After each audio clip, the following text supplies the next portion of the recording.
Hey everyone, Shark here, and I'm bringing you something that I had a lot of fun with recently. I promised on stream that I'd run Nahida through Abyss, but the problem was I didn't really have a team built for her. I mean, I had a couple characters, but not really anything that was very cohesive. And my little Dendro Archon was only level 69 because I didn't have enough Lotuses to level her up more than that. But I thought, you know what? None of that matters. We're strong enough as is. So I had to ask myself, what should I run to use an underleveled character to smash the Abyss? I looked at my roster and thought, I've got a lot of characters that would work in theory, but none of them are built. None of them have artifacts, barely any of them have any weapons, some of them are even lower level than she is. And then I thought, what about National? It's a really easy to use and a very strong team. But who do I replace? Xingqiu and Bennett are broken, Raiden is extremely good and even better with Nahida, and Xiangling is crazy. And then I thought, what happens if we just decided to make every single Dendro reaction possible and then some? I'm talking Quicken, Aggravate, Spread, Bloom, Hyperbloom, Burning, Burgeon, plus Overload, Vaporize, and more. What type of completely unhinged outcomes would happen if I ran Nahida National and just went for a complete rainbow element team? So I dropped Xiangling for Nahida and proceeded to use Xingqiu, Bennett, and Raiden. And well, let's look at the results of the level 80-ish characters and a level 69 Nahida.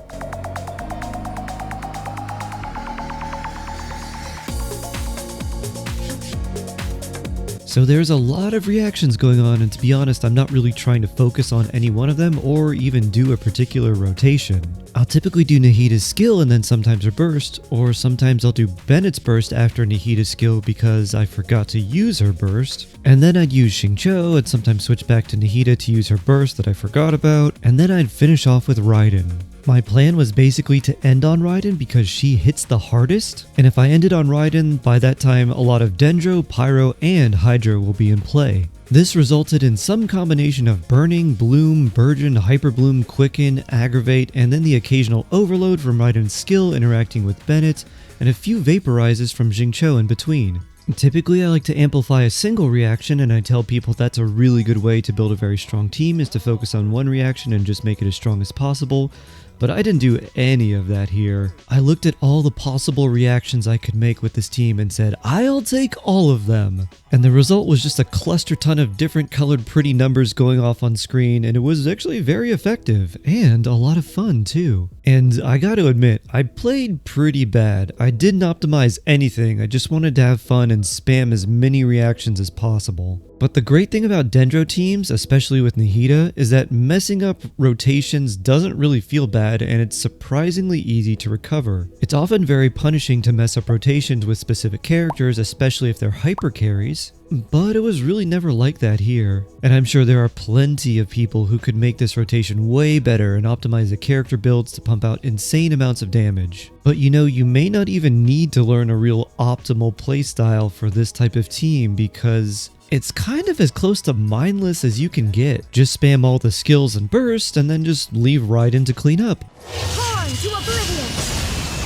That's the game plan. And even when I mess up and hit Raiden's burst way early because I'm not used to having her in slot 2, it's not as if I need to restart because I messed up my whole team rotation. I mean, I did, that's not what I wanted to do, but making mistakes feels like it barely matters because there's just so much going on all at once. And if I hit Raiden's burst early before Bennett and Xingqiu, but I had Nahida on the field, well, now I'm just doing Quicken and Aggravate and Spread, which is still really good. And when you do have all the other bursts in play, now your damage is just some ungodly combination of Quicken, Aggravate, Spread, Burning, Burgeon, Bloom, Hyperbloom, Overload, and Vaporize. Now of course I need a name for this beautiful multicolored abomination of a team. I usually play Raiden in the Raiden National Team or the Rational Team. And if Raiden plus National Team of Xingqiu, Xiangling, and Bennett equals Rational Team, then what does Raiden, Nahida, Bennett, and Xingqiu make? Rationhida? No, that name's a little too long. Also, it doesn't use Xiangling, so I don't think you can really call it a true national team. Double Archon with double characters that are strong enough to be Archons? And then I thought, what about Hyperburgeon? It's not completely accurate to what we're doing, but it does give a good sense of what the team does. Hyperbloom requires Dendro, Hydro, and Electro, whereas Burgeon requires Dendro, Pyro, and Hydro. So if we combine the two, we get Hyperburgeon. But if we actually wanted to name the team after all the reactions we'd be causing, it'd have some crazy name like Hyper-Aggravate Spread Over Vape Charge. And ain't nobody got time for that. If we just shorten the name to something like Habsock, it still doesn't sound as cool as Hyperburgeon. But enough naming, the important thing is how this team functions. And well, like I mentioned before, you can kinda just do whatever you want. However, the important thing are starting off with Nahida so you can get plenty of Dendro application, and then you need a character that does a lot of Hydro application, and another character that does a lot of Electro application. Keep in mind that some characters that do a lot of Electro application may not be good in this team, like Fischl, Yai, and Beto, because their skills may not hit the seeds created by Bloom. For example, Beto's Burst and Yaimiko's turrets do not hit the seeds created by Bloom to cause Hyperbloom, and Oz from Fischl only hits the seeds if her Ascension 4 passive procs, but otherwise Oz doesn't normally hit the seeds. So that kind of leaves either doing an on-field Electro character like Kaching or an off-field character like Kuki or Raiden. Kuki's Electro application is a little bit slow, but Raiden's is actually really nice. And her skill also has the benefit of hitting the seeds for Hyperbloom. Now you would ideally have a Hydro and Electro character that can apply their elements very quickly off-field, but you can use an on-field Hydro or Electro as well. You just have to make sure that if you're using an on-field Hydro or Electro, that the opposite either Hydro or Electro is someone who can apply a lot of their own elemental application off-field. For example, if you used Kaching as a driver for the Electro, then you would want someone like Xingqiu or Yelan to occupy the Hydro spot for off-field Hydro application. Someone like Kokomi applies Hydro too slowly, so this probably wouldn't work very well with this team. But Kokomi could definitely keep you alive from all the Bloom and Burgeon damage you might be taking. Alternatively, you could use someone like Ayato for on-field Hydro application, but then you have to use someone like Raiden for her Electro application. And while Kuki is a good option, her Electro application is a little bit too slow to run in a team like this. At least if you want all the fun rainbow chaos, that is. If you're fine with things going a little bit slower, then Kuki's a great option to consolidate both off-field Electro application as well as healing. Now Bennett is an interesting choice because Bennett plus Nahida equals a lot of burning. Add in Xingqiu and suddenly you've got a lot of Burgeon. Add in Raiden and suddenly you're getting Overload, and as the Hydro slowly takes over the Pyro aura, now you're getting Electro-Charged and then Hyperbloom. So all of the burning and Burgeon damage typically comes up front, and then once you have Raiden doing her thing, all of your Pyro for Burgeon and burning has already been used up. But now on your second rotation, when you start with Nahida and Bennett again, there will be residual Electro left over, which will cause Spread and Aggravate. Then you drop Bennett on top of that, and then it becomes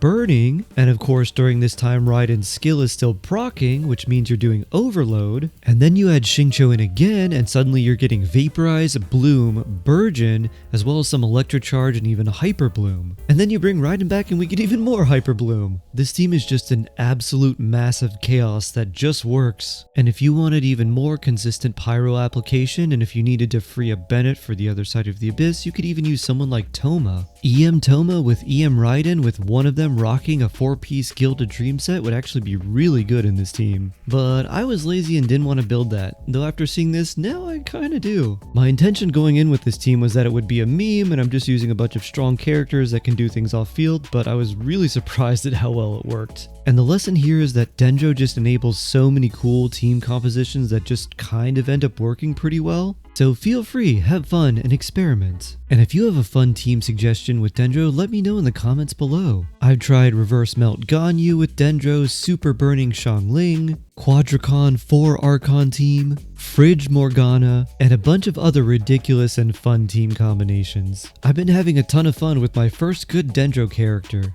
And this has made me reflect on the health of the game, and I think that having good Dendro characters is actually very beneficial for the longevity of Genshin Impact. That and like the current event that we're doing, the fun trials, those are awesome and I would love to have more of those. But having good dendro characters makes team building a lot easier because team building can often be very restrictive, not only in the team composition but also in the execution or how you play that team. Dendro teams, you can just kind of throw different characters together and they just kind of work. And of course they can be optimized, but with just some generally good artifacts and some pretty decent team buffs, they'll just do well. And I think this is super awesome for new players because it also opens up a lot of potential for a lot more free-to-play players to have actual good teams instead of trying to go for several of the characters they really need just to make that one team they want work. Anyways, those are just some thoughts I had. I just wanted to share this with you because I've been having a lot of fun with Hyperburgeon. I hope you're having a wonderful day. Like, sub, and turn on the notifications if you have not already. And for doing so, here's a picture I took a few weeks ago.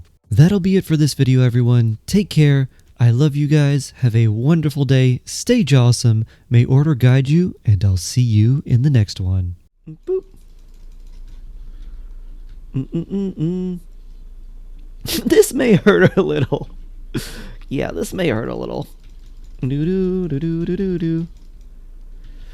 Alright, Ryder, I want you to finish it. Perish. Make it perish.